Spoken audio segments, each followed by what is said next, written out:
Welcome to the Dovecote, episode 9, with a fancy new mic. Uh, and also, uh, it is the ninth episode of the Dovecote. It is currently 7:04 p.m. on January 1st, 2024. Happy New Year, everybody. And today we have my guest. Um, you want to say hi, Duck? Hey! Hello, I'm Duck. Hi. Yeah, Duck is a longtime RPG friend, a person, maybe like one of my first like real supporters in the RPG space. So like I have that to thank him for, and That can't be true. I think that's true. Like when I was first making like fucking like I mean I guess you came in at a crucial era, I'd say, at a crucial era where I was just kind of first coming up with Sapphic World stuff, and I think that you had a really important role in me deciding to like actually do stuff with this. So I very much Aw. appreciate it. Um, and also I my first book art, my first like big book art, is a piece in To Change, which you made, You did. with Ewan, which And it's excellent. yeah, thank you. But yeah, the happy smiler We're gonna lives. do the Smiler's Gauntlet. The happy smiler survives in the smiler's gauntlet and sees the other side. Um, but yeah, tell folks on stream a bit about yourself. Hey, I'm Duck. He, him. I am the writer and designer for Two Change and Cuticorium and some other games on itch.io, smaller stuff. I'm also almost gonna be a doctor. That's another really cool thing, besides making TTRPGs and medicine. It, it's cool. Healthcare. Well, it's kind of fucked up, but it's also kind of neat when we can get it. Yeah, anyone can get it if they have enough money. Oh yes, affordable accessibility. That's the name of the game. Yeah. But yeah, it's very cool. My sibling is also at med school or in med school, so I Yo, yeah congrats to them. yeah they've been there for a bit. Uh, It sucks. yeah, theirs sucks for a specific reason that I'll talk about off mic. That is fair. Uh, I would talk about mine on mic, but I probably shouldn't. Fair, yeah. Let's just say that I won't specify which war zone, but let's say that they are the Well, school that they're going to is in a war uh, zone. yeah, yeah, Yeah, that's as bad as it gets, I think. yeah. So, um, yeah. Well, I mean, okay, I shouldn't talk about that, but yeah, It's fine. it's We can move on to yeah, lighter topics. yeah. In terms of TTRPG stuff, I like playing games. Is that anything? You make games. You need to talk about them. Okay, okay. uh, um, I'm currently working on a third book, um, called Island of Dr. Moreau, which is going to be really cool, and it's going to kind of follow from what I did with Two Change, but also I'd kind of describe it as like a Two Change campaign book, but it's gonna be its own kind of thing and a bit more of a capsule game, which is something we'll talk about later. Wink, Yeah. wink. We got some articles and news and such to talk We about. actually did get news. It's Yeah, crazy. it took a bit. Um, yeah. You made Cuticorium Yes, Insect RPG. a bug game. I'm very happy with that one. I have not played it as much as I have played Two Chain, which is a lot. And I reflect both fondly and despondently on Cuticorium sometimes. And yeah, it's interesting. It's an odd child. But I do like bugs and I do like it. Would you say a couple things bug you about it? No, not really. That's fair. Actually, I guess I would say a couple of things bug me about it in the not literal sense. Yes. Yeah, fair. Um, I also made Lost Order, which is a FGO TTRPG on itch. yeah, Uh, if you are into terrible gotcha games and anime, maybe you'd like that. I made The Quiet Life, which is a game about lesbian nuns on itch. hmm. It's also a And Japanese I translation of there that. is, yes. I also made a game called Wizard Shits for like a bookmark jam, which Yeah. is my best work. And You made to change. I did make two change. Yeah, Yeah, that's probably my most popular thing right now, people like and it. that's kind of the thing I've been focusing on cultivating its audience and fans and making more content for that. Yeah. How much do you want to talk about IODM? Because I know it's kind of I'll talk uh about IODM as much as you like. hell yeah. You were in with one of the first playtests for it, I the was. first playtest for it. And I'm also writing some stuff for it, Oh, which I should finish. well, that's news to me. Crazy. I'm joking. Yeah. I know. It's news to me too. No, I yeah. I'm writing some stuff for that. So that is if you want to talk a bit about IODM. Oh, sure, yeah. Um, like I said, it's going to be sort of a two change like campaign game. I have a lot of interesting concepts that are swirling around.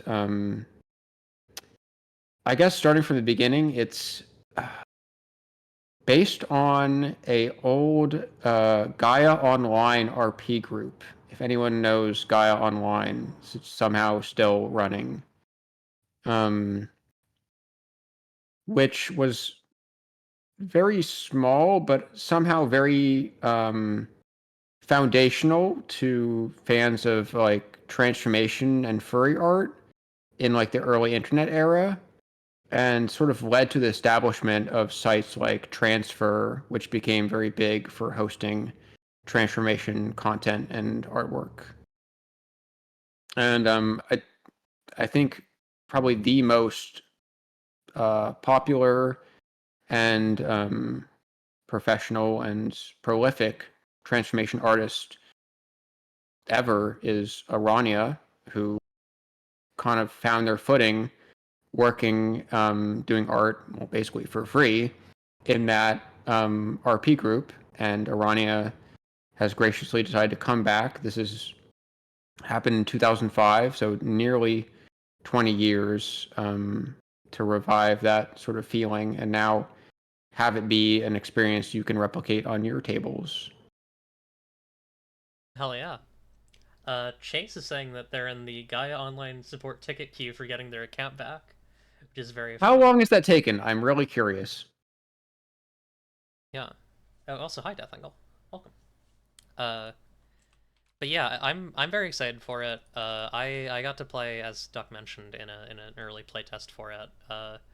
I think it's really cool, and I'm excited to see what people think of it when it's out. And it's also just cool to have like my some writing in like a larger project like that because I haven't really gotten a chance to do that. I Um, want to write in Sapphic World. Do you think yeah, is there an opening for me? Do I have any hope of doing you've any writing for Sapphic World? you've done some writing for Is there Sapphic a World, chance? technically. Gasp! You, Oh you've wow! you've done writing for a paid version of Sapphic World. Like people are paying Oh, for playtest edition, technically. mine, my part specifically should be free. Put that in the sample version. Okay, That's in the Ashcan quick start. I'll put They that in shouldn't the be quick paying for start. that Yeah. crap. Um. Yeah. Actually, I am so curious about Gaia Online stuff because I was only an observer during that time. I think I was like 12 or 14 when that RP was like going on, and I kind of caught the tail end of it. But it left a big influence on me, and some of the other writers and artists we have on the team were also people who kind of just were very largely influenced in their uh, transformation interests and furry art interests by that group, which is awesome to see that them coming back and reaching out to me and being like, "Oh, this is going on. Like, I want to be a part of this now." Yeah, it's been Very really cool. cool, like seeing that the art that's being made for this is like the art that you were showing as like demos of like what the characters look like is just very very cool. Yeah, the art that was done for it is crazy and fantastic. Yeah, Again, these are all artists who are working mostly for free and a little bit of pay. I understand. That sort of became a conflict later on. But it was a very cool and unique premise and group that had a larger impact than its original run. And so I think it's worthy to bring back for that reason. Not just because, it had a big impact on me, but there's lots of other people who definitely enjoy it. And lots of people who, even if they don't know the name, you show them those sequences and they're like, oh, wow, yeah, that's very iconic transformation or furry art. yeah, and I also feel like there's like I think it's really cool just to have like stuff that's very very like outsider and like fetishy in like a big book like this. I think that's very fun. Oh, yeah. And I think right now I'm sort of learning my biggest strength as a TTRPG designer and writer is focusing to those, I guess, catering to those communities who Mhm. sort of previously had it was D&D or bust, I guess. Do you want? I'm a furry and I want to play a game, a TTRPG that's gonna sort of focus furry or maybe transformation aspects in it. Hey Reddit, what's the best game system? Oh, D&D. Oh, okay. Okay. And I think there's a big, I don't want to say market share, but there's a big opening for people to be making games for those communities that really don't have them otherwise. Yeah. And and it's worth it too, because on itch, my usually actually recently I've been getting more views from other like two change modules Huh. that have been written by fans of two change and other excellent writers. But before that, and in general, my biggest amount of view shares, and by a huge margin, comes from transformation curated game lists. So this is all transformation fans. Not that many fans of like just TTRPGs. And I know a lot of people say, hey, as designers, we shouldn't market our games exclusively to like other TTRPG designers because sometimes that's the trap you can get caught in. So yeah, finding your niche audience of if it's transformation fans who were not being served in the TTRPG space, and then trying to make like the TTRPG game for them, I think is a worthwhile goal for me. And I don't know if this is the one game. I hope it will inspire others, not just other modules, but also other systems, other interpretations. Yeah. Yeah, I'm hopeful for that as well. I think that like there's a lot of space for playing in TF both as like a both as like a fetish thing and also as like a a fun way to do interesting stories about like change and like losing a piece and gaining a piece. I think it's very fun. Um, yeah, as Zig says, also hi Zig. A big sloppy opening just waiting to be filled. That's right. Um, Mm. yeah, no, I think that finding your niche is really important. I'm like still kind of figuring that out myself.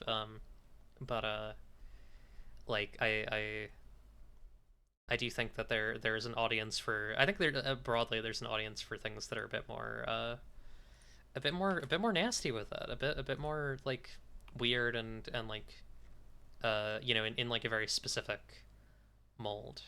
Um, Oh, yeah, clips. Were we supposed to have the bird up? oh, you're right. I this is my I Gotcha. forget. Gotcha. I always forgot. Hang on. The little bird. What's this one's name? I forget the names. This one is called Intrero. Entrero, my beloved. Oh, There we go. a chonker. The chonker. Hey, by the way, fuck you. It's January. I don't Yeah. know. Anyways, yeah.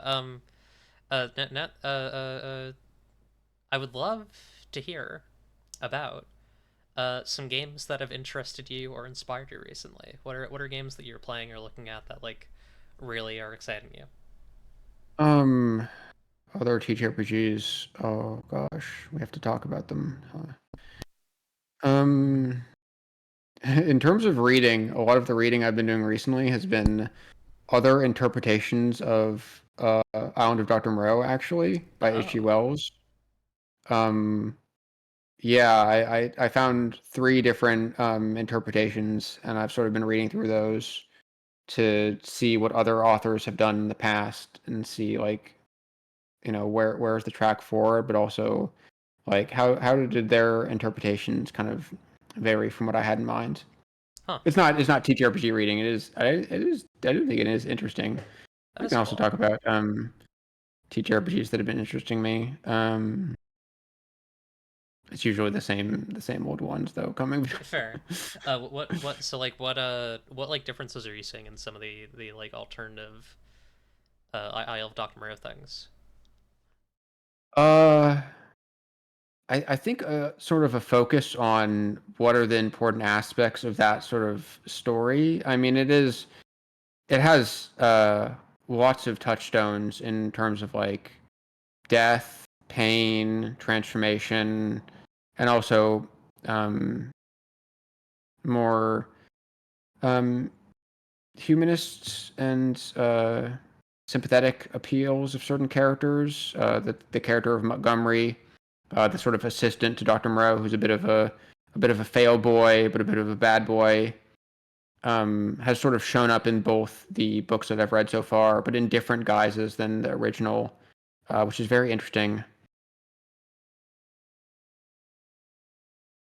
I can name those books too. Yeah, sure. I just finished The Daughter of Dr. Moreau. Huh. This is by Sylvia Morgano Garcia, and it was Yes. absolutely fantastic. I believe it's award-winning. It's won quite a few awards, Cool. and it deserves to. It deserves so. It's truly excellent, even if you don't know anything about the H.G. Wells original novel. This is a great, great book and very. I basically say it's like sort of telenovela drama, but with a dash of weird animal people. Hell yeah. Can we get a hell yeah? Yeah.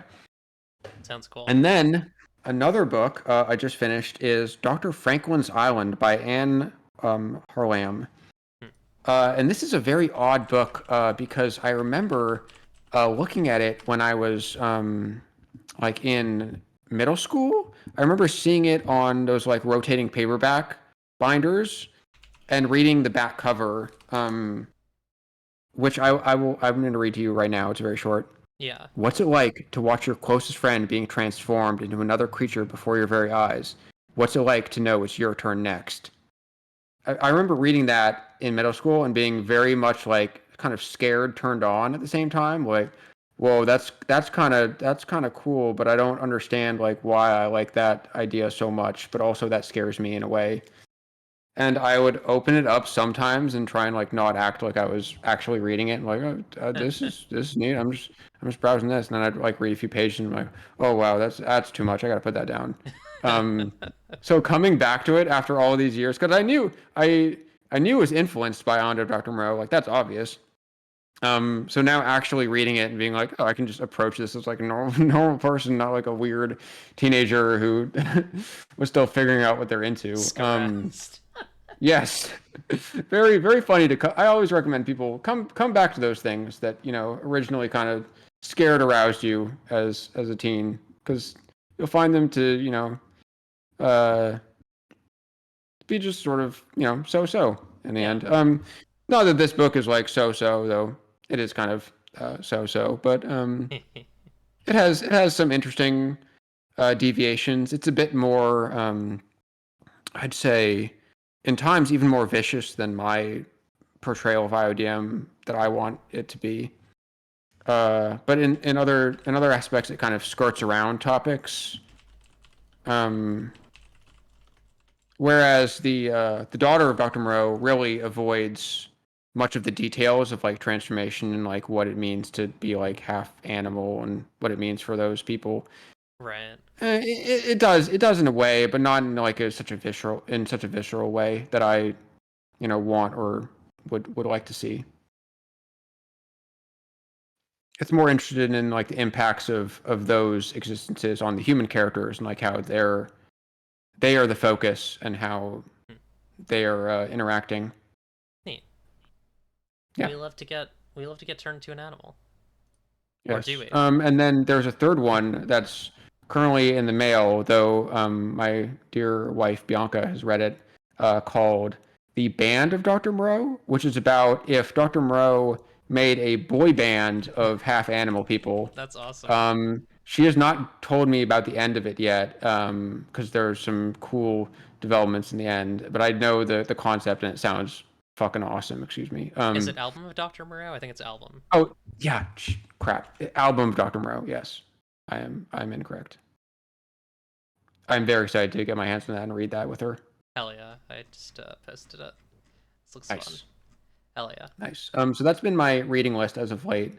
In terms of TTRPG reading list, I'm kind of in that weird spot where like I'm just really hammering on writing myself, and I haven't gotten around to doing too much reading. So just kind of going back to like my original faves. I guess the most recent one that I did read is what's it called? Hold on, I have this on my itch profile because I just got it. I had this in paper, and then I just got it on itch because I also wanted it electronically. So going backwards. Oh, Woodfall by Lazy Lich, which is a sort of a mini setting. It's setting agnostic. It's just kind of a little swamp village connected by different bridges that you can plop into other settings. Huh. And I was gonna play that for some people, and so just wanted a sort of a quick setting to jump on. Cool. Yeah, we're just gonna do it like not rubbed off D&D basically. Just roll for whatever we feel like, sort of vibe. Fun.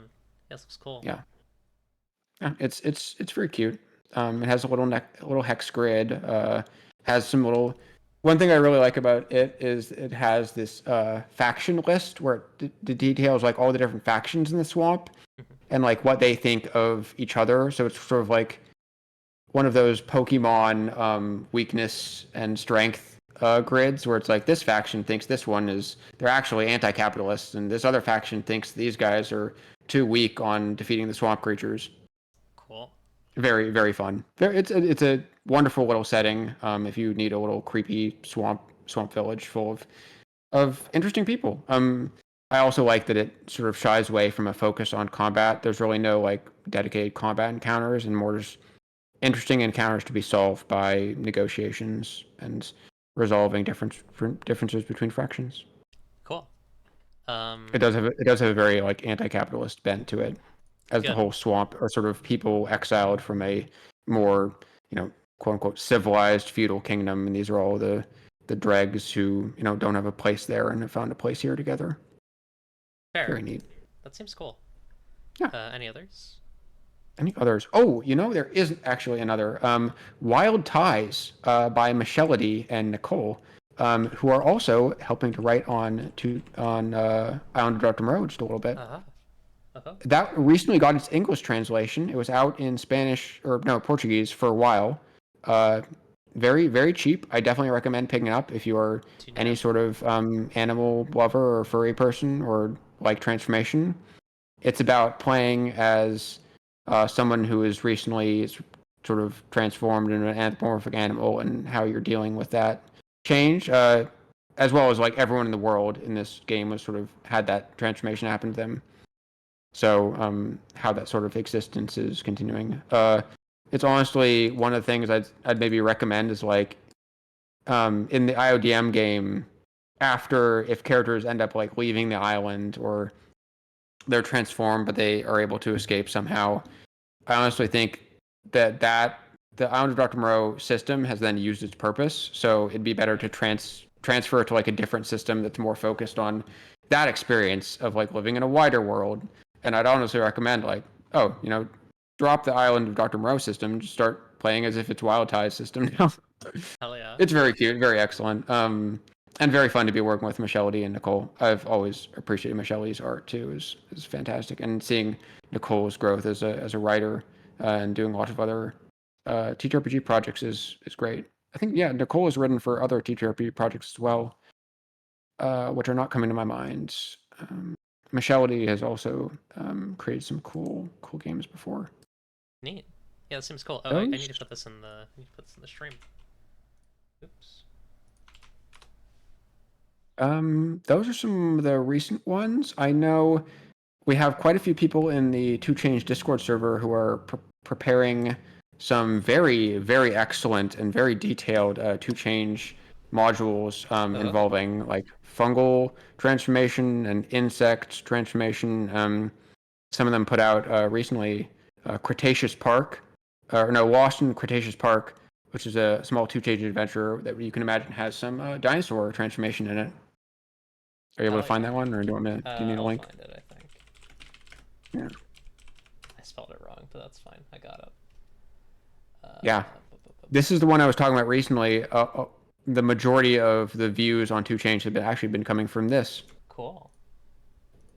This was done by Duhad or April, who is a fantastic transformation writer on her own. Cool. And so to see her, writing for my game is just amazing. I was overjoyed, really. Hell yeah.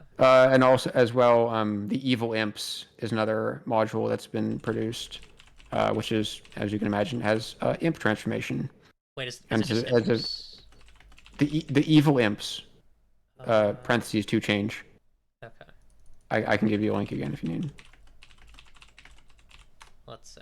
Oh, here we go. Yes. I haven't taken a look at it fully because some of these games, I kind of want to play them, and these are the types of things where you don't want to spoil yourself for the full transformation yet, or what it entails. If I do end up playing it, but I've heard that this one is sort of like Two Chainz module taking heavy inspiration from Evil Dead. Cool. Fun. And probably Army of Darkness and some of that.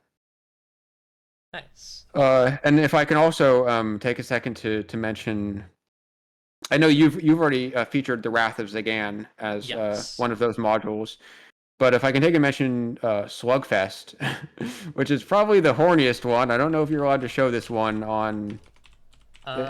There's going to be titties like immediately on the page. Yeah, that's true. Actually, hang on. Yeah. Take a look first before you open that one up. Yes. Yeah.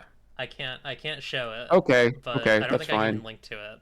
However, I will recommend that one because I have read that because I did read that when when the person who was working on it was working on it. Who could they be? I don't know. I don't know who they are. They're a good friend. But it's an excellent solo game with very sexual transformation into slug people. Yeah, you become a slug. You become someone's pet, basically. It's good. really. What do you know something about making games about becoming someone's pet, Eclipse? Oh, I don't know anything about that. I don't make games like that. I'm a good girl. Oh no, Eclipse would never make a game like that. Yeah, no, I'm normal. I'm regular. It's fine. Yeah. Those have been my recent readings. Yes. Is there anything you're looking forward to? RPG wise. Big releases. Any releases? Yeah, I have a few things I'm looking forward to. Yeah. Most of them. Whenever I'm interested in a Kickstarter thing these days, I usually just back with like $1 and then pick it up when it finally comes out, unless it really needs the support. Makes sense. That's been my strategy. Yeah, always then I get the updates. Yeah. But I am excited for some of those. Cool. Any in particular?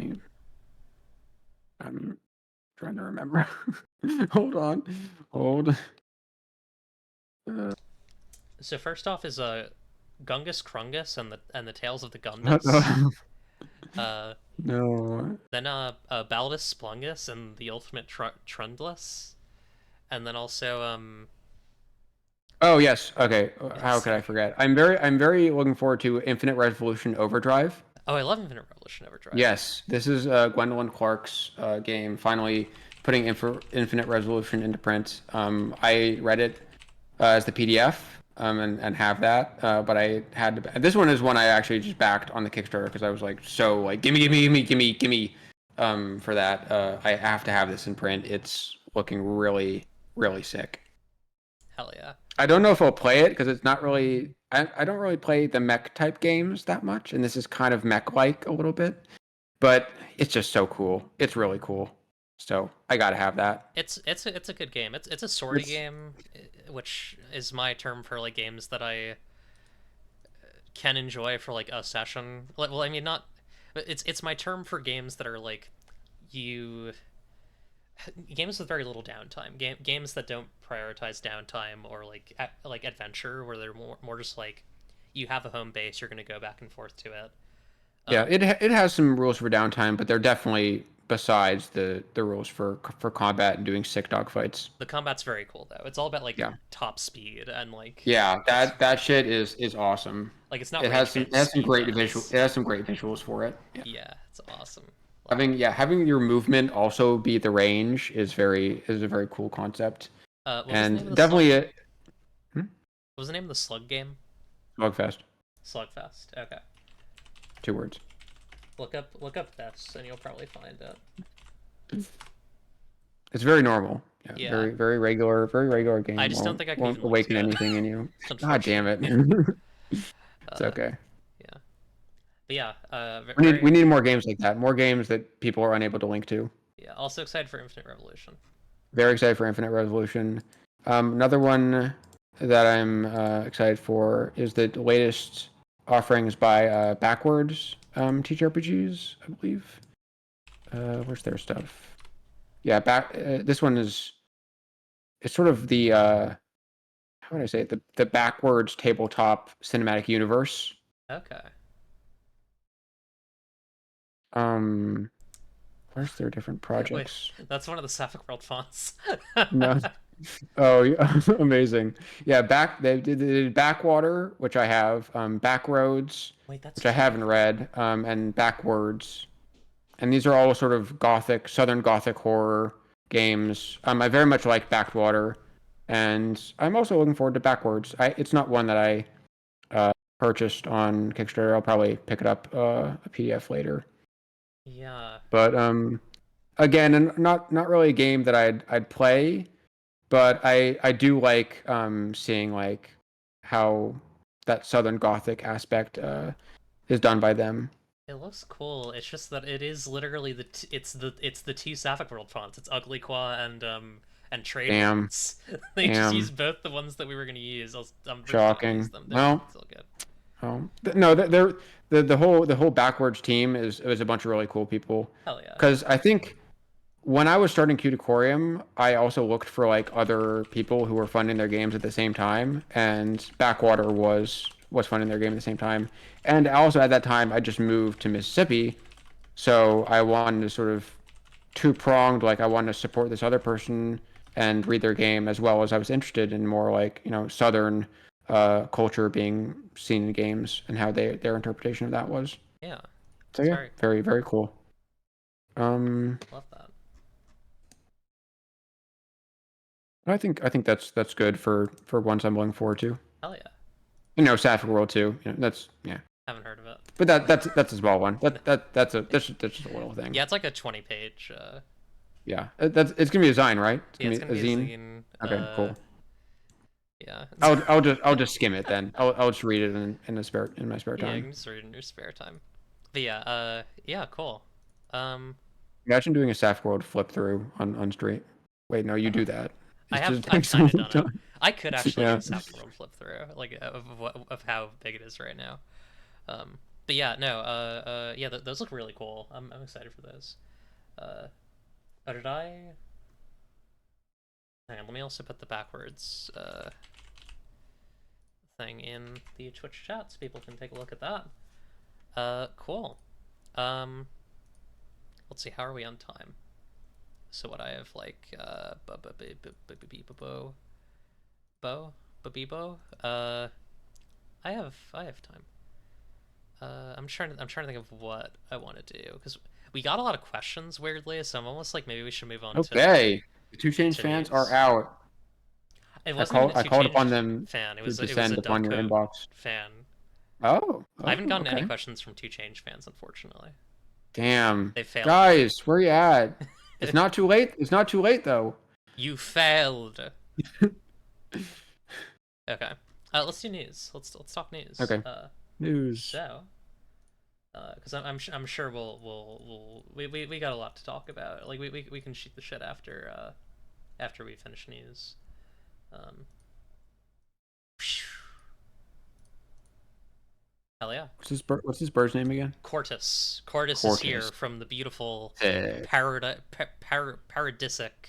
I think this time Cortus is here from like an icy lodge in like in like the Northlands in like Canada or something, and it was just vibing in a hot spring and just so cozy and comfy and cozy pilled.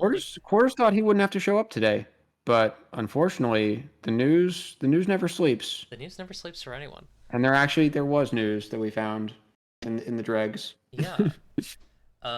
So our first bit of news is the announcement that the final update for Armor Stir Advent is coming on February 1st. Armor Stir Advent is a very, very good mech RPG with elements of Blades in the Dark, powered by the Apocalypse, and weirdly some like setting building stuff, which I think is all very good.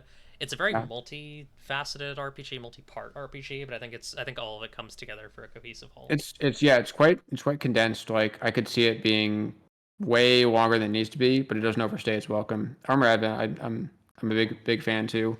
Yeah. Another game that I would probably never play because it's very like mechanical stuff, and Uh, I don't have any groups for that.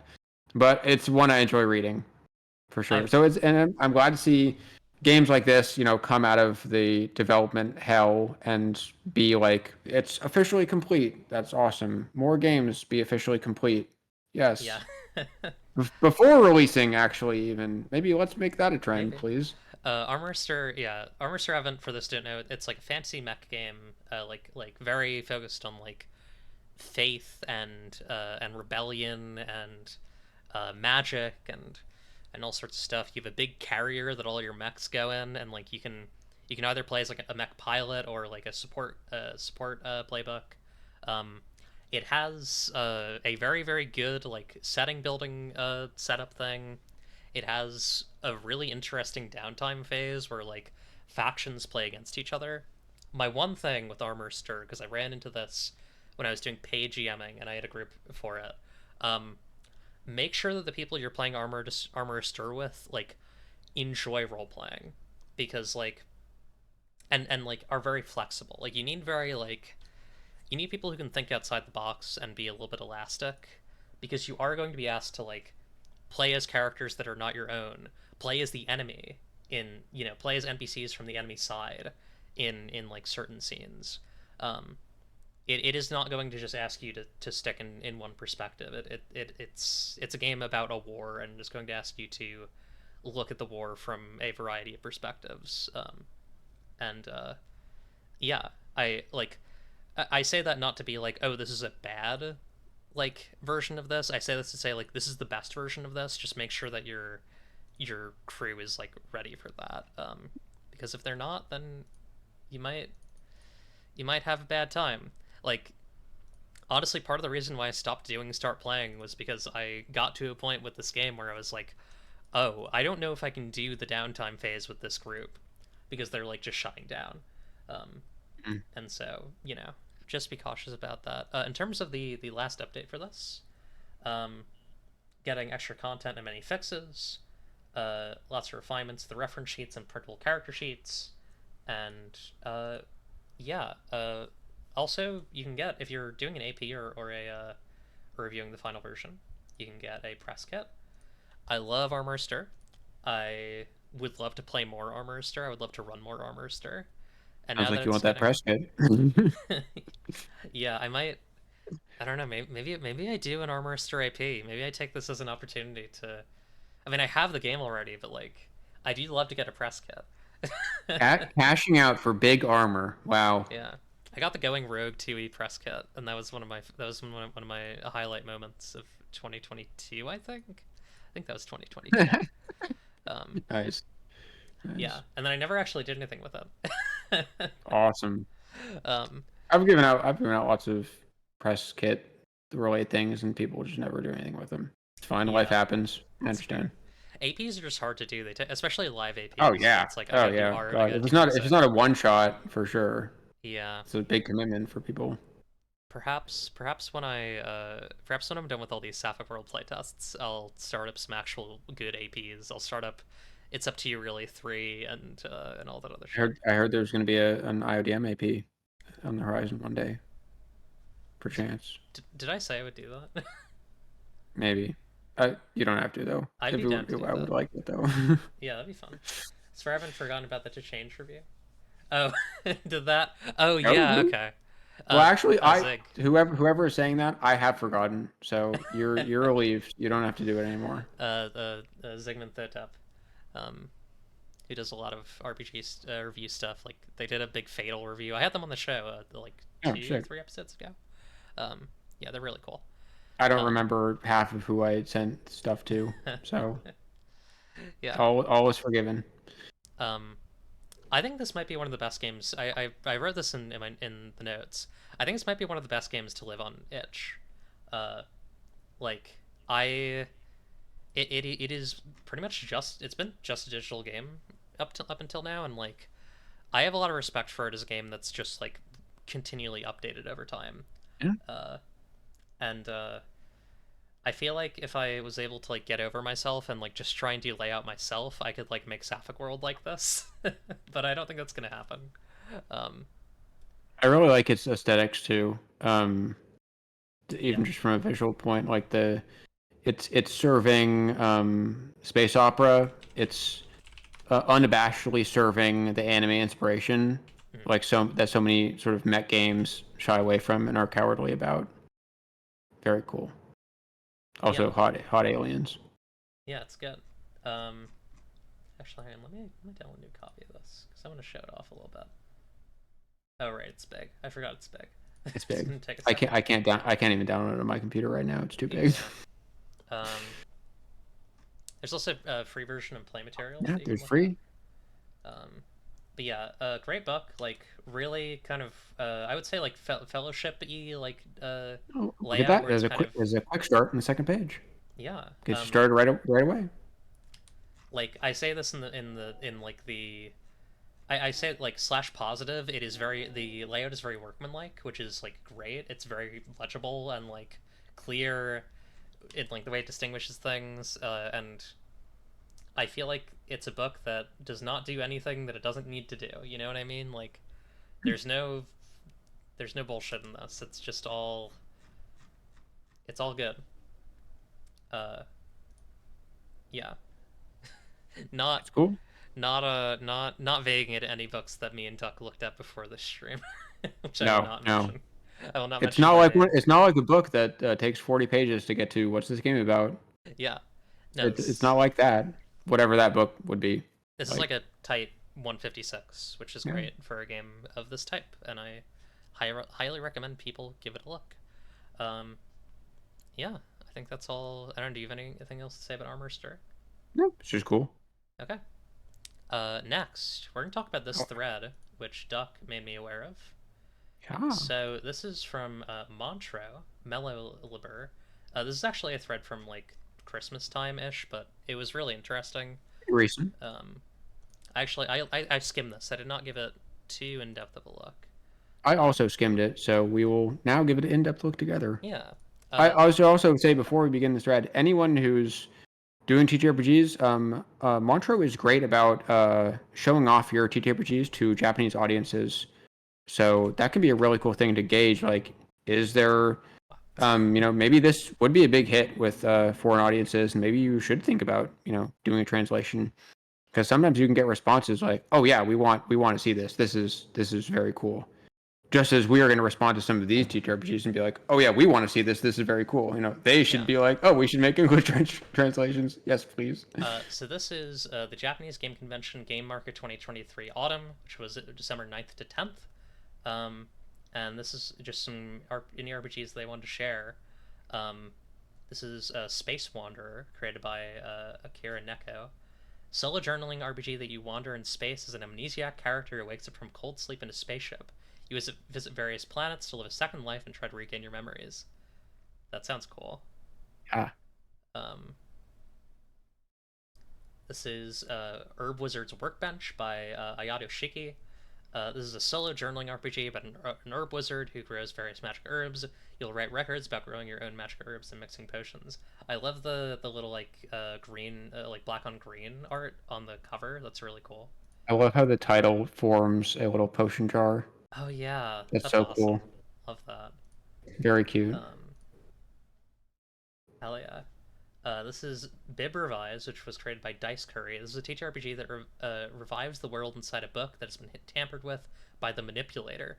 You dive into the world that computerized the book, so you can create any form of character you want as your avatar, even a beer bottle. The manipulator. I feel like I need to like look more into this. Yeah, I don't know what this is like about, but seems neat. I wonder if this has a Okay, no, yeah, this is a straight. None of them do not. Yeah, none of them have translations. Cool. Past Future Paradox. Montero's just taunting us. By Kuantai Club.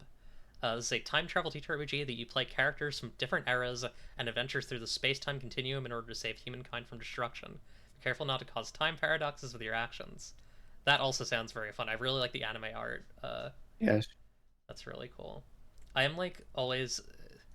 This doesn't look like AI to me, but I'm like always reticent when I see anime art these days because I'm like. I'm a pinch skeptical on this one. Not too skeptical, but just a little bit. I will say like cautious. It is some very varied art styles, which does, but also I don't want to be the I don't want to be the dwarf person.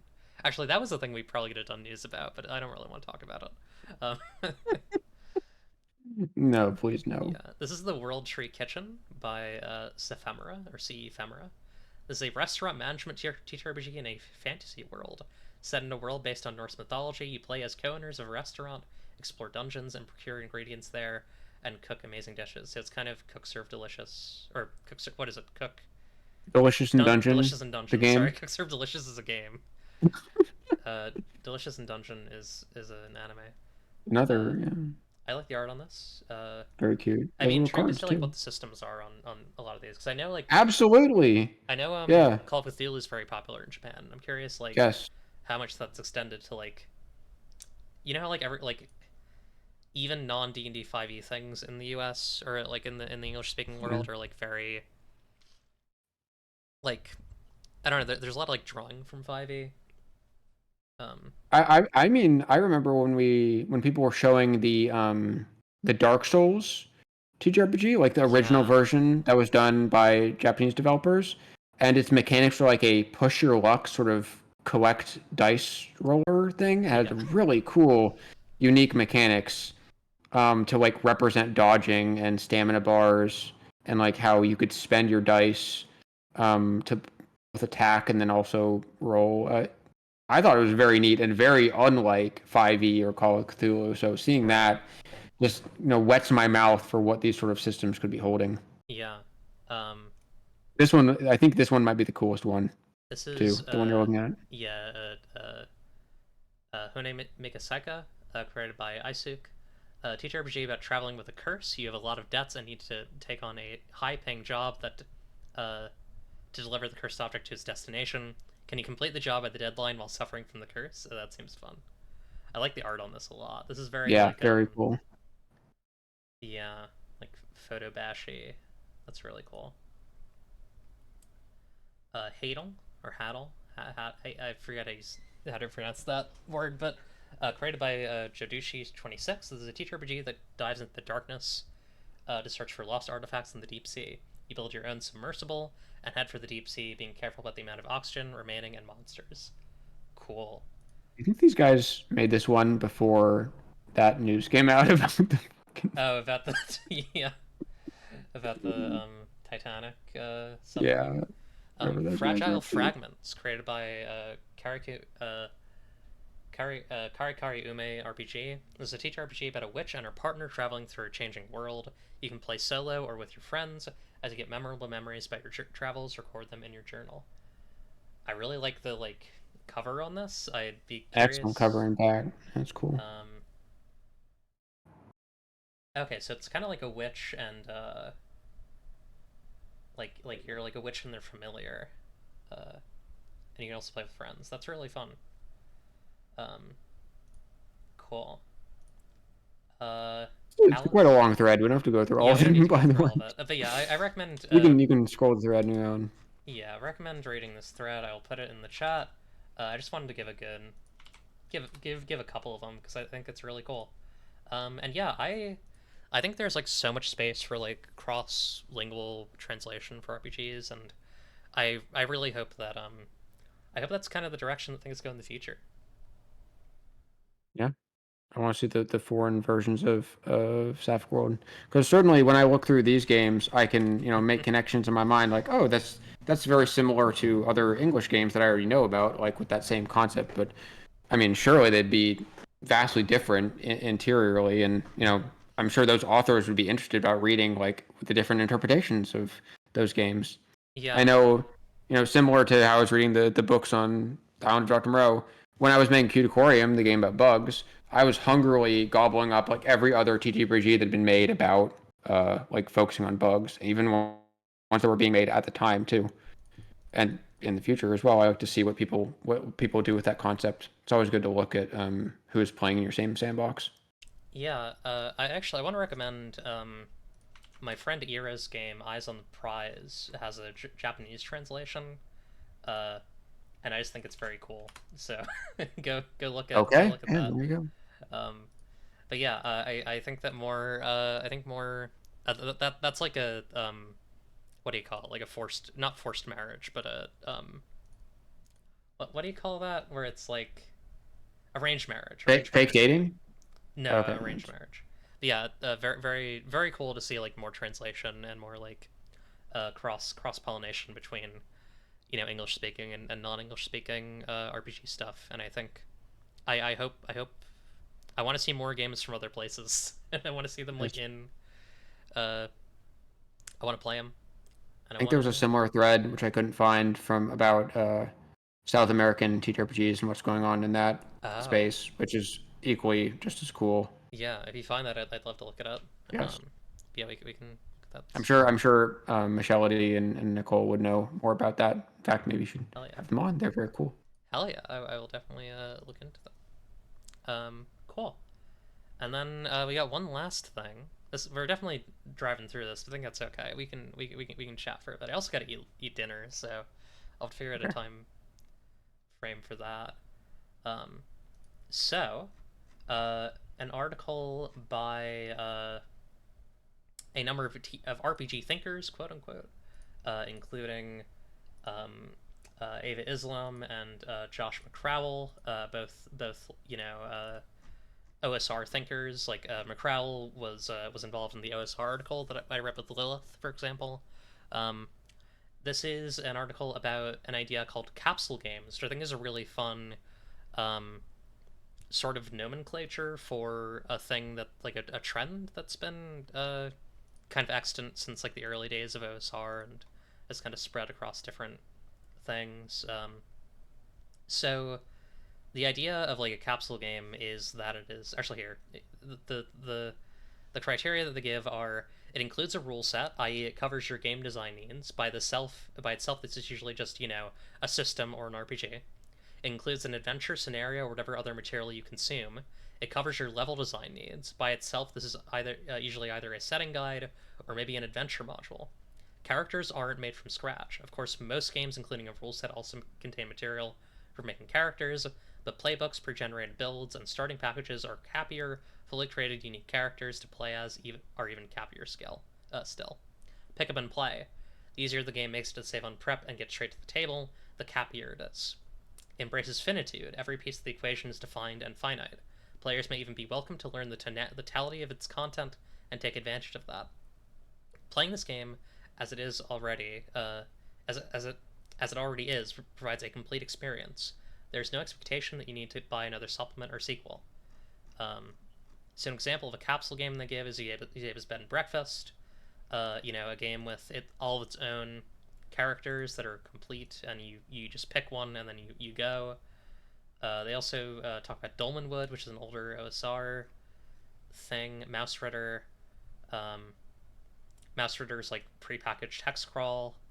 They talk about Pendragon, which is another old like OSR game. Hero Quest, which is I fucking an love old Hero game, Quest. I lived on that shit as a kid. which is a board game. And they're kind of cooking when they're talking about Hero Quest because it is a board game. So by nature, it's capsulated, but it does have. It was like a board game, the first board game of D&D basically. Like, oh, you have the different classes and you have the little spell cards and you have all the D&D accoutrements, but it's like a fully encompassed board game and a full adventure in the box.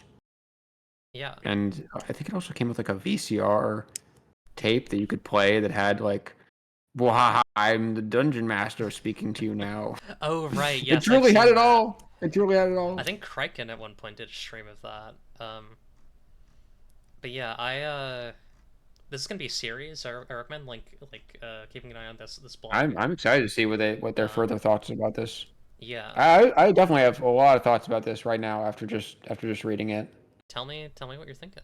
The first one is I really don't like the name capsule game. Like that It works, but it reminds you of makes like me Gotcha. it reminds me Yeah, of gotcha games. I don't like that because I am realizing that IODM is most certainly a capsule game, and also so is Sapphic World. yeah, But it's what's very interesting is that I was thinking about this, and uh, by their definition, To Change would also be a capsule game, but I don't think it is, and I don't think it was intended to be, even though it has the system as well as the adventure modules there. But it's much more designed to be a system that you make other stuff with. It's just that it has a very strong focus on adventure modules that can be immediately brought to the table because I think that's important. But people have made a bunch of other adventure modules, so clearly it's not a capsule game where people feel like it can't be expanded upon with other new content, new adventure modules, new material. So that's sort of a weird um, middle definition, I think. Whereas, Cuticorium is certainly not a capsule game because it doesn't really have a strong adventure module focus. It's just a system. yeah. I think To Change has capsulic elements. Like I think that's kind of the argument of the piece is that it's like There's a there are spectrum, capsule yeah, traits. Yeah. yeah. Um. I And I am interested to see where they go in the future. If is this trend good or not? Not that it just has to be like good or bad, but it's just a trend. I think it is a good trend in my opinion. It certainly lends itself more to games where you can just pick up and play. I Yeah. can walk home with a capsule game or a game that has capsule features and be like, oh well, I've read this book in its entirety and I am ready to start up a game. Whereas if I read like a D&D 5e core book in its entirety, okay, well I've taken that in now and I'm gonna have to also come up with an entire campaign for that. Even if I'm also using like, oh, I've went back to the store and got a adventure module. Well, my players are still going to have to come up with, entirely new characters who have backstories, and somehow we're going to work that into the adventure module because that's not really given a space of like working out party dynamics as they're fighting some demons or something. Yeah. Zig said, this community has an unhealthy obsession with catchy terminology for everything. I think, Yeah, if they called it like capsule punk, I'm gonna start killing people. I'm gonna start going on a murderous well, rampage. I think part of it is like everybody wants, everybody wishes that it was the Google Plus days again. You know what I mean? Like everybody wishes. I mean, actually, well, Putting okay. my head in my hands, damn. I think that when It's grim. here's the thing, when um, when the Google Plus stuff was happening, everyone was like, "Oh, I'm gonna be like Gygax, right? Like I'm gonna invent these words for RPGs." And now and then like they kind of did it. They kind of succeeded at it. Um, to a degree, but also like no one If we agrees on if what we those words respect them mean. enough. Yeah, no one agrees on what those words mean because they weren't like thought out very well. Like OSR doesn't mean anything. It means a Solar million punk doesn't things to mean million people. anything. All the punks don't mean shit. Yeah.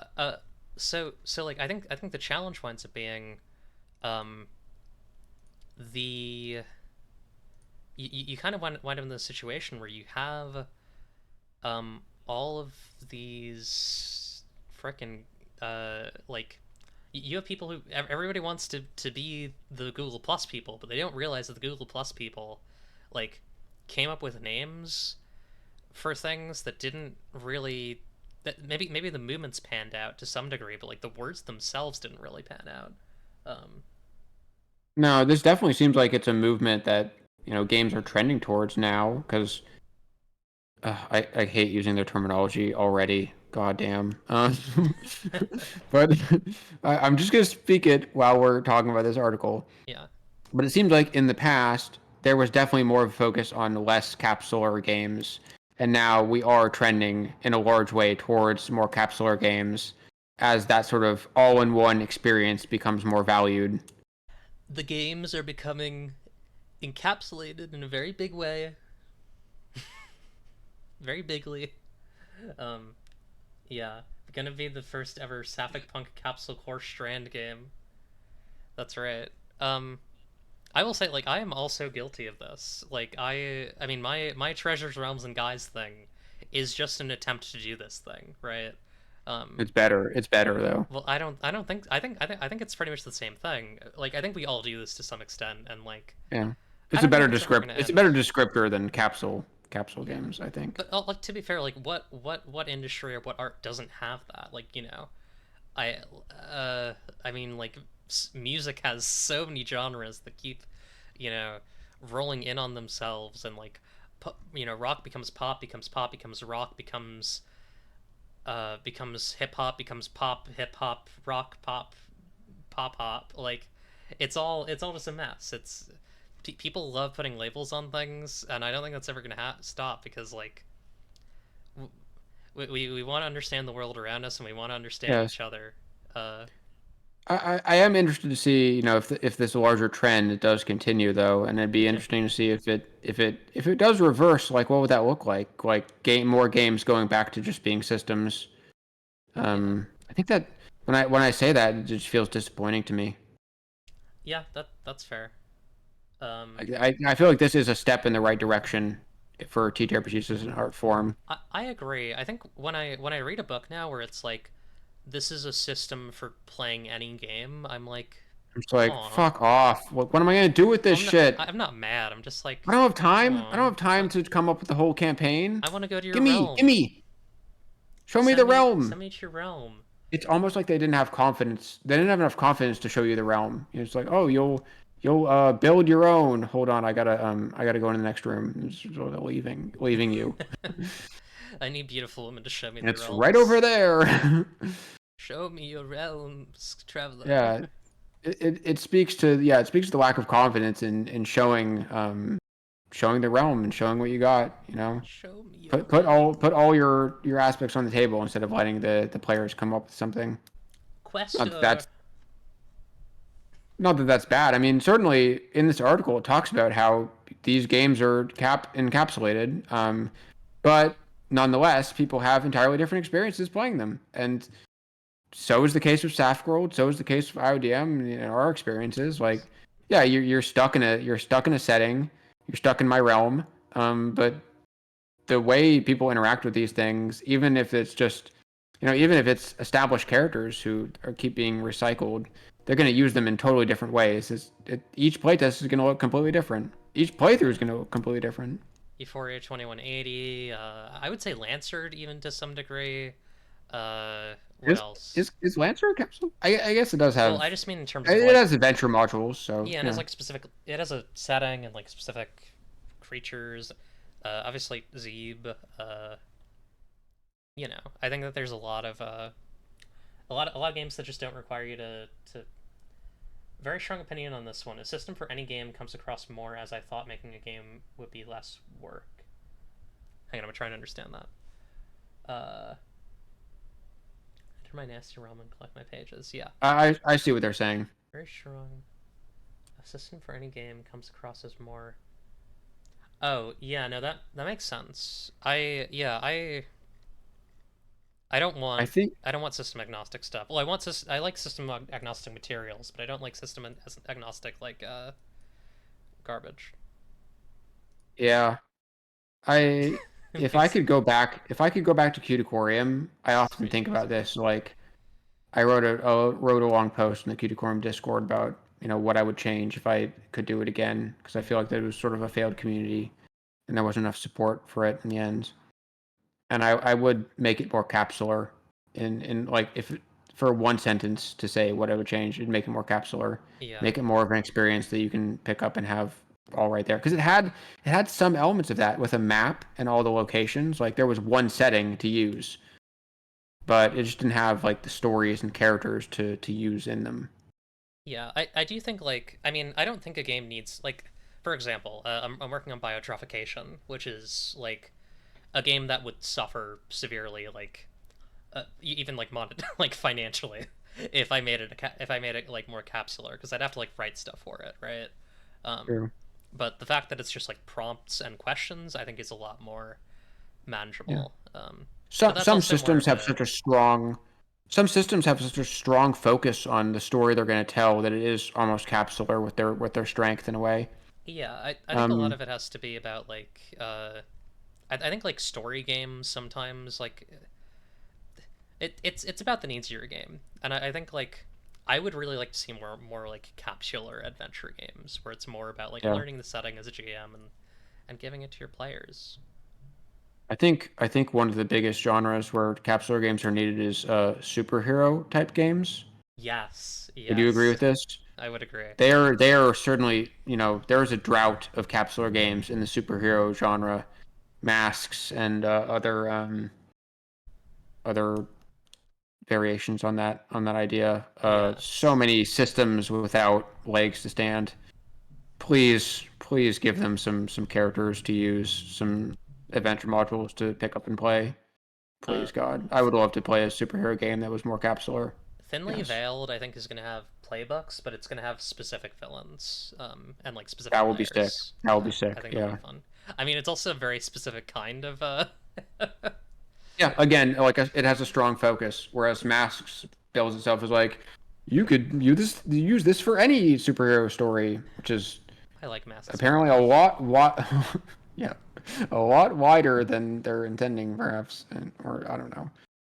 Yeah. Actually, if I want to talk about one of my favorite systems too, Grin, which is such a simple system, not capsular at all, because it's like just one page of rules for a system, Hmm.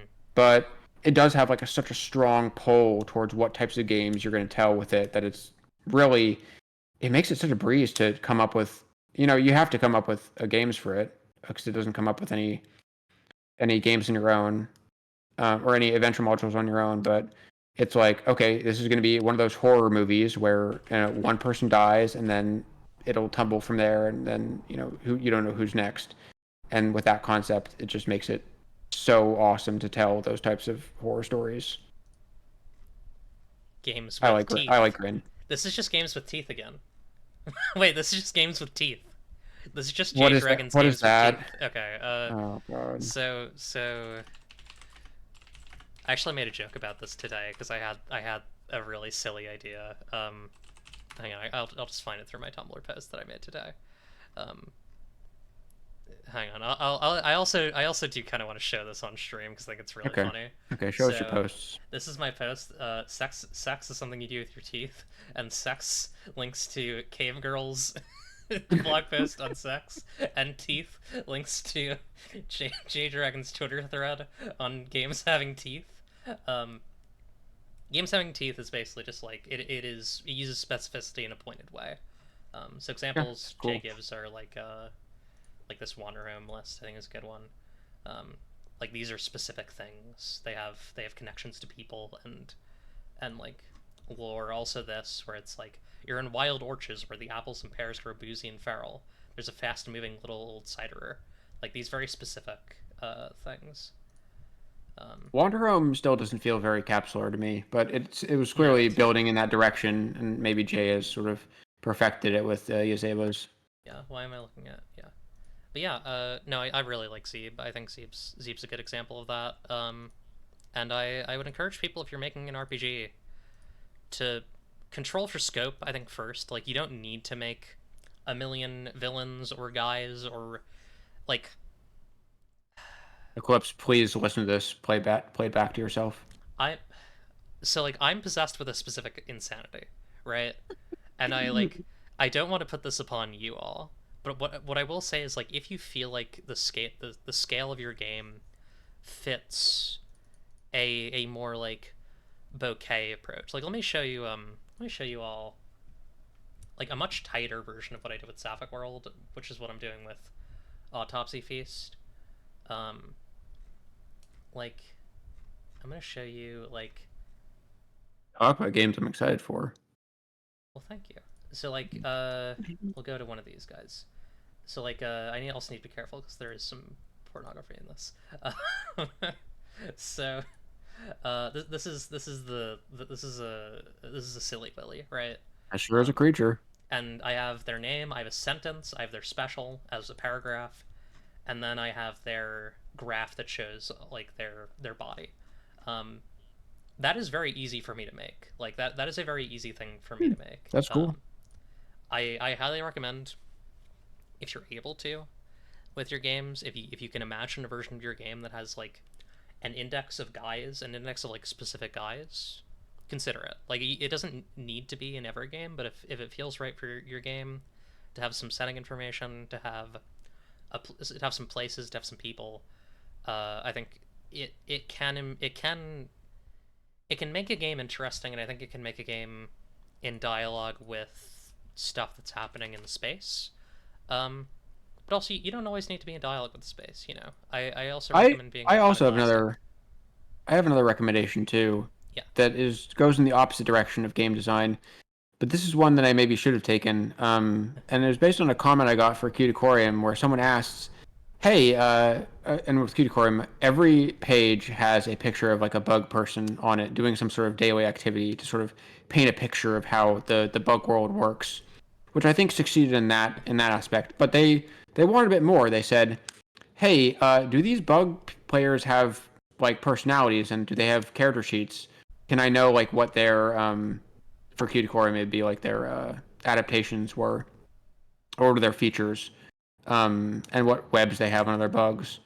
And I said, no, they're really just for inspiration for you to come up with your own game, which at the time now it feels like it was kind of a cop out, and I should have, as I was making the game, given given a feature list to each of those bugs, and give them a name, maybe give them something to do, at least a minor, uh, like character lead, so that they could be sort of dragged and dropped into people's stories. That would go a long way towards adding characters to the realm.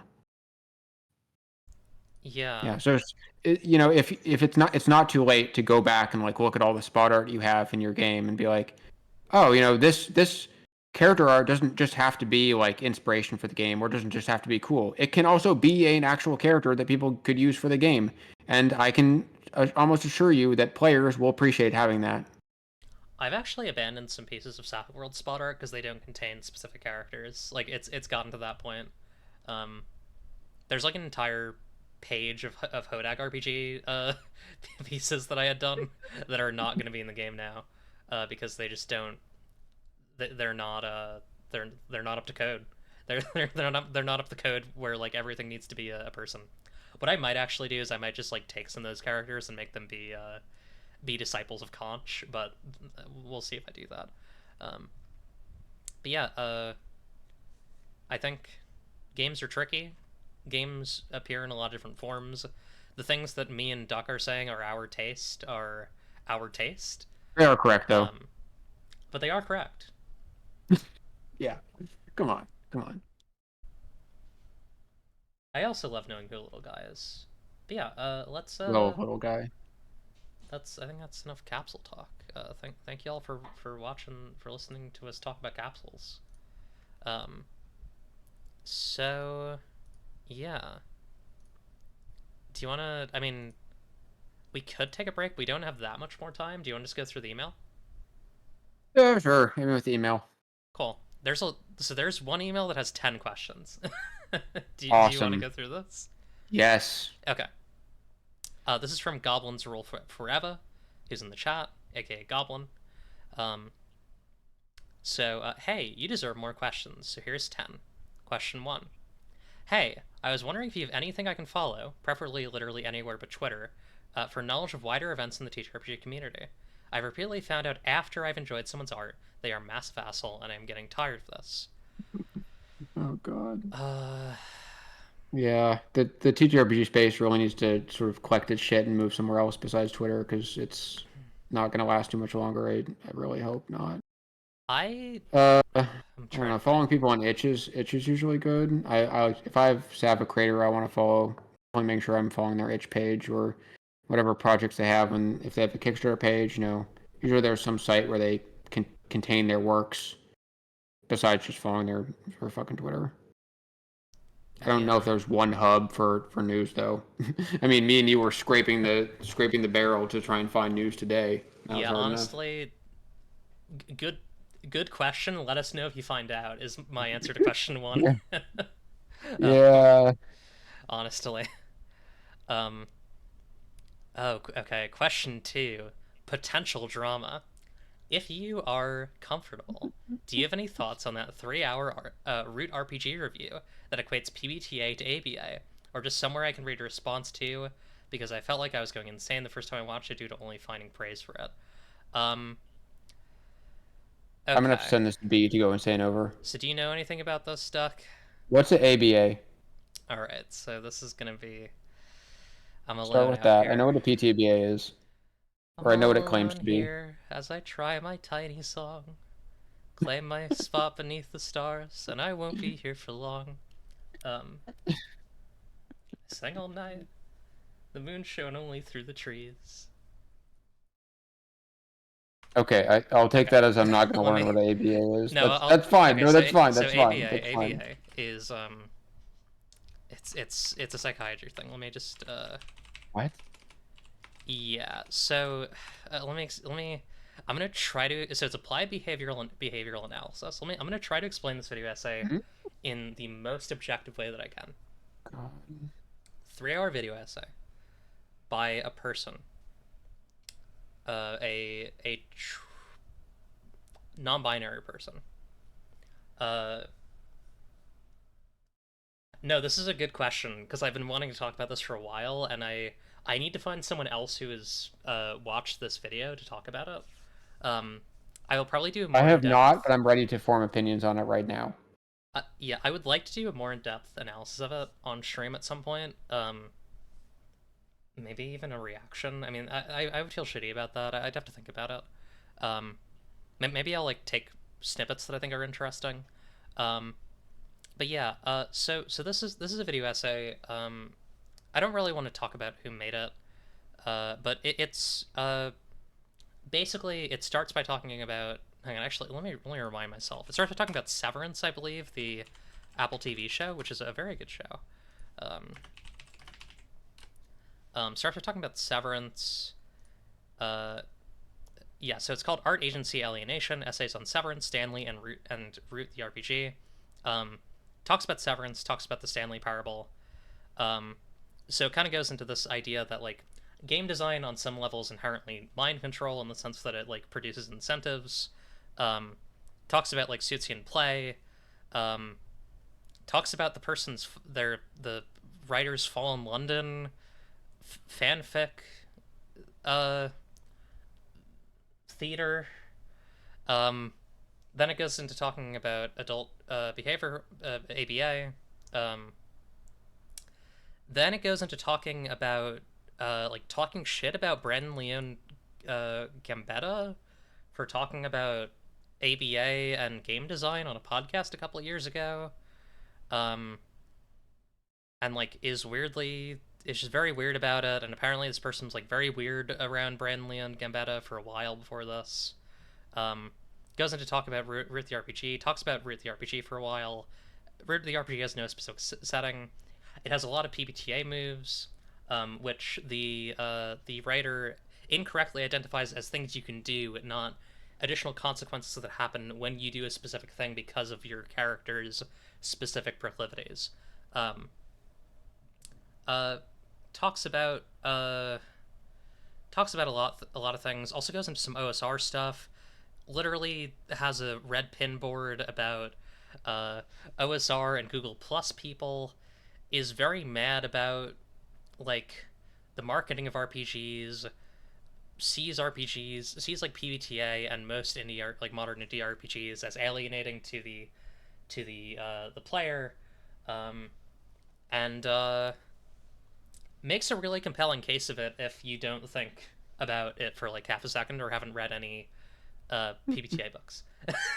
Essentially, is like my actual take on it. It's I see that this person has a 1 hour video about Dread, I and don't so know. I'm gonna disregard their opinion. I only watched the ABA video essay. I didn't I like think it. I think Dread is very dumb. I'm sorry. Fair. I really didn't like it. Um, I discourage watching it yourself because I don't think there's much to gain from it. Um, I will not be watching this shit. yeah. Um, Let's continue to the next question. I yeah. think we've I wasted just enough breath on this. I encourage folks to play RPGs basically, and I don't like that essay. I think it's pretty bad. Yeah. And I think its conflation of these things is like worse than I think like its conflation of the things that it conflates is worse than if they were actually true. Like worse if these things were actually connected. You know what I mean? Um, Yeah. yeah, I It's think it is actual harm. tying the strings across the board. Also, once again, where's our bird? Oh yeah, hang on. Apocrypha, get out here. Sometimes the birds are just late. It's fine. Okay, Um, I'm there to remind them. yeah, I appreciate that. Okay. Question three. I love that you have a little flying animation thing or a different image for them flying in. That's Yeah, that extra detail. That's that extra detail you don't get here on the Dovecote. I'm glad you like it. I do manually animate them. Like I use my mouse to No, I can see it yeah, and it's awesome. it's very funny. So for future reference, are you comfortable with questions about specific TTRPGs? Nothing like how do you do this specific thing. Much more like thoughts on this mechanic or thoughts on this on the GM advice provided. Yes, Sure. yes. That's the answer All that right. I'm happy to answer this. Um, in I'll previous field them too. episodes, you've indicated a distaste for OSR stuff. Is this due to the actions of the creators of this material, or a disagreement with the fundamentals of this movement, if you can call it that? I recommend reading the Marcia B. History of the OSR. Let me actually post that. I think we did some stuff on it. Or sorry, OSR Should Die is the name of the article. Damn, Yeah, read this. that comes out hard. It's really interesting. It's not actually an anti-OSR article. It's about how the term the OSR doesn't really mean anything and means like 16 different things to different people. Um, I my take on this is similar to that.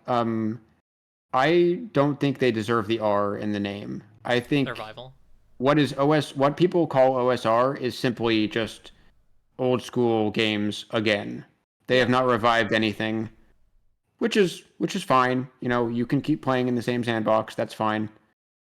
But I don't think it's anything new than what's come before it. Sorry. Yeah, and the argument that Marcia B makes in that article is that a lot of the initial OSR stuff that came out on like Google Plus was people taking things that they did at their own tables and deciding like this is Gygax's intent, and like Oh my not god. really a useful term. I will say like I have some really great friends who do OSR stuff. Like my friend Wendy Ribston is amazing. Rust and Raiders is great. We Oh yeah, Shambling Ones is so Tony good. plus one from plus one EXP Tony, does yeah. great OSR stuff. Yeah. I have a lot of respect for OSR. I have a lot of respect for people who label themselves as OSR, like with their own kind of spin on it. Hodag RPGs does great OSR art, like OSR style art. Um, I just think that like there are some pretty shitty people in the OSR, um, and that's just kind of that's just gonna be like that, you know. Yeah. Um, question five. Question five is about a. Maybe you've heard about this person, Doc. Have you read the works What? of Chris McDowell, and if so, do you have any opinions on his work? Into the Odd, Electric Bastionland, and Mythic Bastionland? Did they do Ultraviolet Grassland? Or that's someone else. Maybe Chris McDowell. Fuck. Uh, no. I have not read Into the Odd. I've only read Grassland. Yeah. Um, So I don't have I have any. heard I've heard good things about Into the Odd. I'll look That's into all I can really this. say. Yeah. I will Uh, be looking into this. Question six. Any advice for someone who is not the best at writing but enjoys TTRPGs and can draw? Is the best path just to offer one's services to a project in progress? I recommend posting your art, um, making friends with TTRPG people, like in on Discord, on Twitter, on Tumblr, on wherever. Um, the most successful like TTRPG artists have been like people who do TTRPGs or like are interested in TTRPGs, talk about them, and also talk about art. And I think as long as you do that, you should have some success. You know, if your art appeals to people, that's kind of the unfortunate part of the market. Yeah. I think it's an awesome thing when I see art from one TTRPG that's, same artist in another. I'm like, oh, sick. Like I recognize that style. That's awesome. Yeah. Bun asks, "How's the Q&A going?" It's going well. We're in the thick of it. Are there any trends currently within the scene that you see as particularly damaging to indie TTRPGs? I don't want to. I'm liking this.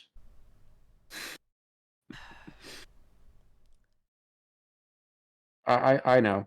I know. Yeah, say the thing that I'm thinking that I can't say. Yeah, sure. Well, I don't know if I'm saying what you're thinking really, because you seem very far in thought in this. I think it's been discussed in previous episodes, but the trend of recycling games in lists Uh, constantly yeah, is just kind of getting sickening to me and very old.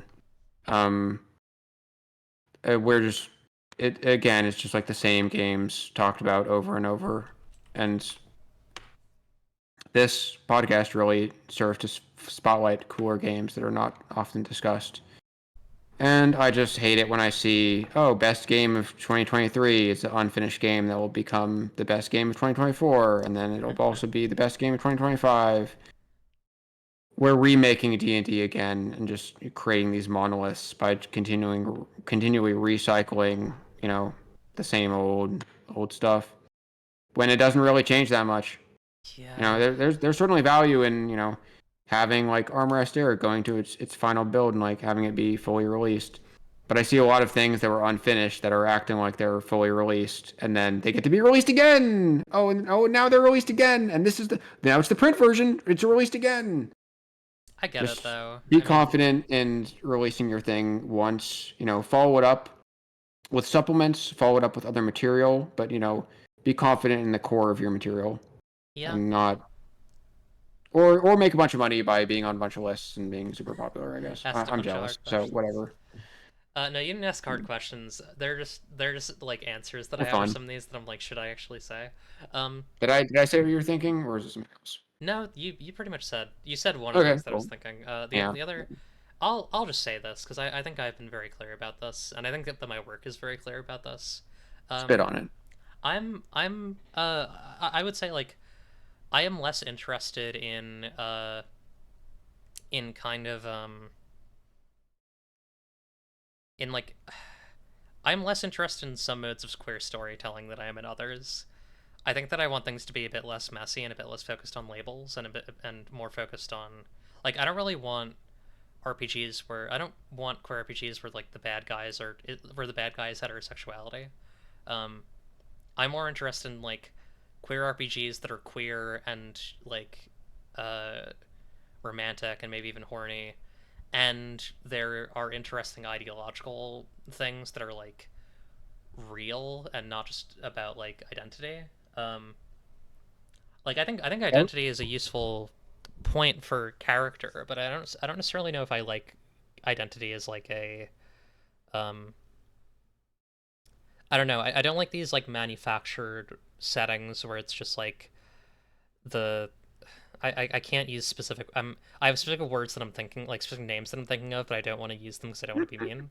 Um, I know. so I'll just say just broadly I would love to see more queer RPGs where it's more about like an interesting setting with a focus on queer characters and trans characters and all that. That requires a much deeper level of thought and interest than some people are willing to, you know. But what is Bun doing? What does that say? What should I eat for dinner, viewers? This is a Q&A after all. Burritos, or what's the other Oh, one? I vote for and. Yeah, it's something, and I'm doing I vote for burritos. and. Oh, it's chili mac and cheese. There we go. It Okay. actually rendered now. Okay, awesome. Uh, okay, well, I think that's probably the best. Do I Yeah, have that's a anything good else that answer. I think is harmful? Um,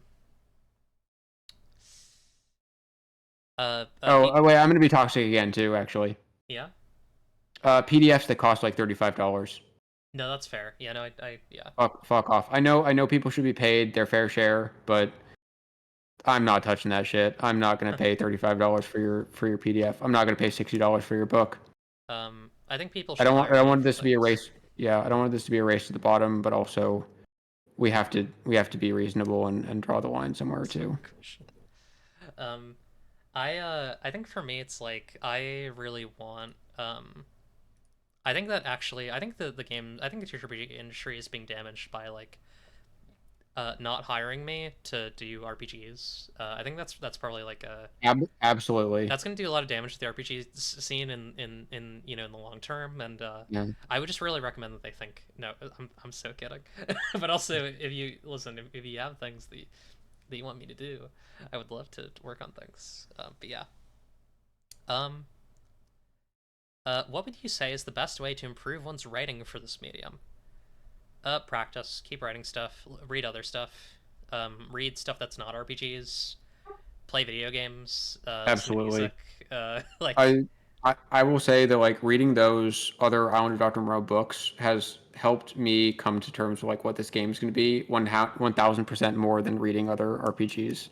hmm, You got to be your own person when it comes to RPGs. Like really having carving out your own niche and carving out your own audience and style of what the game is like is so important that yeah, outside influences are really good, but you know, reading RPGs is good too. You want to have a good understanding of like systems other people enjoy and those mechanics, but not too much. You don't need it too much. yeah. My big piece of advice is if you really like a system in a game, like let's say I play Scum and Villainy, um, and I'm like, wow, I really like this system. Do not do not base your game off of Scum and Villainy. Go back to Blades in the Dark and base your game off of that. Um, because Or just make stuff for Scum and Villainy. yeah, that too. But like, I would my thing is just like I feel like there's so much telephone that gets played with with RPG systems, like with base systems, with like PBTA. Um, I like. Fun as a question. Oh, what's Bon's question? Quesadilla? Yeah, you can have a quesadilla. Yeah. Um, but yeah. I think that like really. I think that there's a lot of PBTA games that just like completely miss the point of PBTA. I think it's important to like go back to the source material, read up, and like learn. What's your TTRPG opinions on quesadillas? I think a quesadilla is a good TTRPG snack, but I think you need napkins if you're gonna do that. My Um, opinions on quesadillas are no. I like quesadillas, but Okay. fuck off. Yeah. No, sorry, that was mean. Just being silly.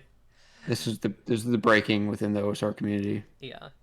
Do you have any advice on how? Next question. Yeah. Question 9. Do you have any advice on how to choose the project you work on? I'm sure you have more than your fair share of potential TTRPGs rattling around your skull, but how do you decide on the one to put effort into? How do you know it won't fizzle like so many others? Uh, Okay, so it's really hard to fit the big triangle inside of yourself, and you're gonna look like a big triangle eating all the cheese. yeah, That's right. You could live off Wait, what, quesadillas. what was that last part of the question again? I was busy thinking about the Oh, cheese joke. just how do you know it won't fizzle out like so many others? How do you decide which Uh, RPG you're going to work on? it's got to be confidence. You just Mm, got to have that unearned confidence, um, and know that you have a a unique setting that has value in existing. I certainly, for all my projects, I've really seen like, okay, there's nothing else like this out right now, which means it needs to be made. That's definitely a space to fill. Not saying that your project can't be like other things, but it's really important that you carve out your own space. yeah, I my thing in terms of like picking, because I do have a lot of little projects that I work on. Um, I think a lot of it is I've kind of gotten to a point where I'm making more choices about like I I don't know. I feel like I'm like taking things more seriously in terms of RPGs now, like now that I've kind of had some mindset changes. And so a lot of it has just become like, is this a thing that I really care about? That I'm gonna work on it, that I'm gonna make it. Um and like, yeah, I think what Duck said is so true. Just like confidence, just like believing in the thing that you're working on. And I guess being okay with some things falling to the wayside, but also keeping in the back of your mind, like, okay, once the thing that I'm working on now is done, what am I going to work on next? Um, Another small part of that is, maybe this is just a personal thing for me, but if I'm doing like a funding project for a game, it has to be a game that I know that even if it failed funding, I would still make it for myself hmm, because I want it to exist. Even if that meant it had to be lesser, even if that meant it had to not have as much art or not have as much writing or not or lack some part of it, I would still make it. yeah, That's like a test. If you think about the game and if you think, okay, if the funding fails, I wouldn't make this, then it's not really a valuable project to you. I would still make Sapphic World if the funding failed, which is really scary. Exactly. It's scary, but it's also it should give you it should be a comfort to you too. Know that you're that confident in your ideas, and Yeah, they're that important. man. And question 10, how's your day going? I should have done a bike ride today. Other than that, fine. I did a lot of good writing. I got some work done. I'm actually pretty like I'm pretty proud of what I did today. I need to eat something, uh, before I have my Sapphic World playtest, but otherwise I'm feeling good. Uh, yeah. Um, Do we have other questions from other that's all the people? questions. Does anyone Oh shit. anyone chat of questions? I'm happy to answer stuff. I think a number up and say it like I'm. Bunner, are you on crack? She's on quesadillas. Haven't you Are seen? you on quesadillas? Quesadillas filled with crack, maybe. Cocaine sedillas? Be good. That would be good. Actually, I don't know. Uh, yeah, I guess if no one has any questions, I guess something cool that I guess I can announce this. No, that's totally fine. You I supplied love all to the have questions, questions. Goblins Forever. Thank you. Yeah. Um, I Wait, is that April? Are you April? I don't know. Bun, what's your question? Hmm. I'm looking at you, Goblin Rules Forever. What about wizards? What's your favorite? What's your teacher? I love a wizard. I think wizards should cast spells and turn people into frogs Yes. and cast I think orbs. I think Eclipse should do the wizard voice more often. Do the wizard voice. I must contemplate my crystal. It shows me so many visions. Oh, oh, the dark spells of thousands of years past, and Oh my god. my million wands that stretch out across the cosmos in a single line, that strike through the heart of the God King that once ruled over this realm. But now the age is fallow and rotten, traveler. Will you take up the sword, mayhaps, and save it again? God, you're so fucking good at that. Nicholas won't even do the cheese stream after this. Oh, what's your Graves so dearly asks, what's your stance on the current importance of gems and jewels within modern RPGs? Not important enough. They shouldn't just be a thing that like is worth an amount of gold. They should have like magical and like cultural relevance. And you'd have to collect your gemeralds and hold them close to your chest and care about them forever. If you're including gems and jewels in your TTRPGs, they should be part of the magic system in some way. Like you should be able to use them as spell materials Yeah. for extra bonus, or eat them, or eat them. Bun says gems and jewels should taste good. Goblins is a strange word. Yes, However, Goblin's birthday is in April, so that's interesting. that's close. That's close enough. Yeah. That and also loving goblins. True. Awesome. Right. No, babe. I need to refund you for that. I can't write a page of Sapphic World right now. Hang on, wait. We can jam on this. Hang on. I gotta. We'll do this quick. What can I like finish now? Oh There's wow, you're definitely actually doing it. something. Wait, how close is Homo Sweet Homo's first page to being done? Okay, of course the quests, wait, yeah, these are the quests, okay, gather, gather rare magical gems to be used in, an elemental machine. That's the end of a page. I'm gonna refund it anyways. I just thought that would be funny. Yeah. I think Bun is on that caffeine shit actually. Maybe. No sleep, no sleep, no sleep. You will stay up forever. You didn't even play Lies of P. Write a page on the vital nature of gems and gems and jewels and crystals and gems. All right, we gotta get out of here. I gotta go eat something before my game. Gotta go eat some gems. Gotta go eat some crystals and gems. Thank you all for watching. Duck, do you have fun. anything that you want to promote? That I promoted your itch. Is there anything else that you want people to go to? Not really. Once I have the preview page for IODM on Kickstarter, I'll be slamming that shit. But Okay. before that, I don't got much. Is Melody live yet? Let me take a look.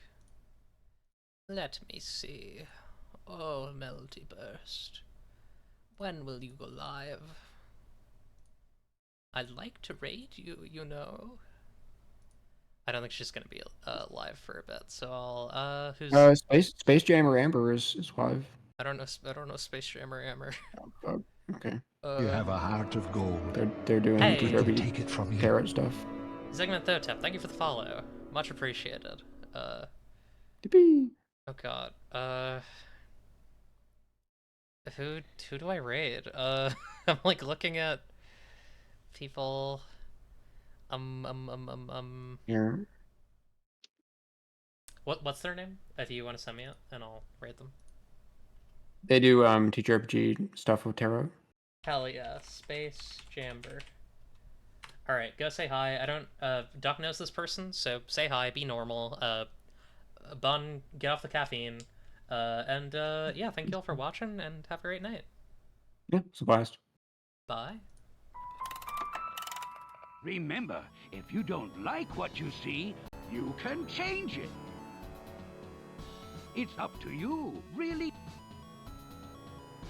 Goodbye, good luck, and have fun